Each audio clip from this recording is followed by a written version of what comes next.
I spent the first 8 years of my education in Catholic grade school in the city of Milwaukee, Wisconsin, taught by the Sisters of St. Joseph. And every morning, when it came time for religion class, we pulled out a red book with black lettering on it called the Baltimore Catechism. Now, the Baltimore Catechism was a religion book that had a lot of questions and answers. That was its format. And I think there were about 500 of them. I only remember the first two. The first question was, who made you? And the answer was, God made me. And then the second question, and the one that I think I've carried with me all my life, is why did God make you? God made me to show forth his goodness.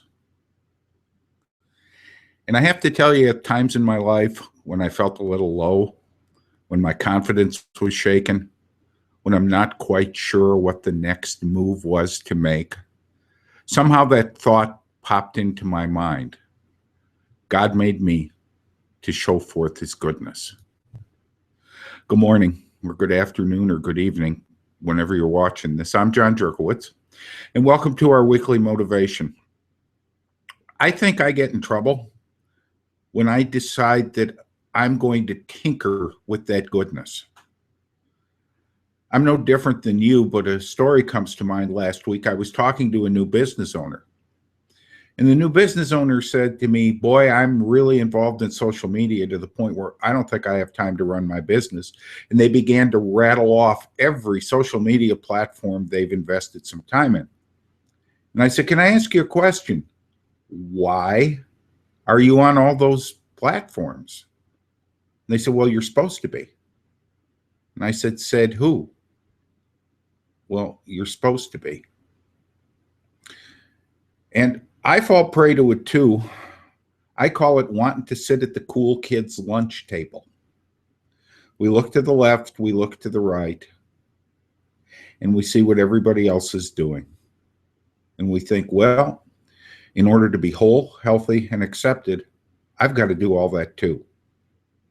But you don't.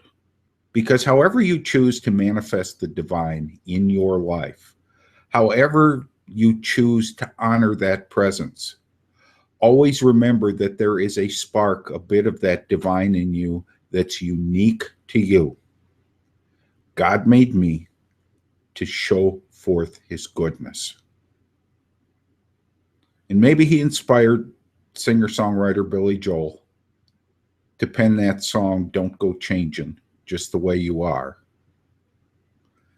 Because when I listen to the words of that song, it's almost as if somewhere out in the ethosphere, somebody's speaking to my soul. I want you just the way you are.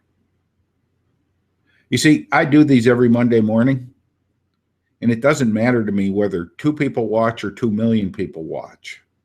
What matters to me is that I'm sending a message I believe in my heart I'm supposed to send. The minute I try to tinker with that message, the minute I try to make that something that's not me, not a spark of that divine within me, is when the message gets lost. Don't go changing. Be exactly who you are. And just remember, when things get a little tedious, the road gets a little rough, and you're not quite sure which way to turn, sit back and close your eyes. And remember that however you manifest a higher power in your life, that higher power made you to show forth their goodness. Ain't that awesome? Ain't that wonderful? Each of us has that opportunity to share daily with other people. Each of us has that opportunity to give part of ourselves back to another person. So, I'm John Jerkowitz. Hope you have a really great week, and I will talk to you soon. Take care.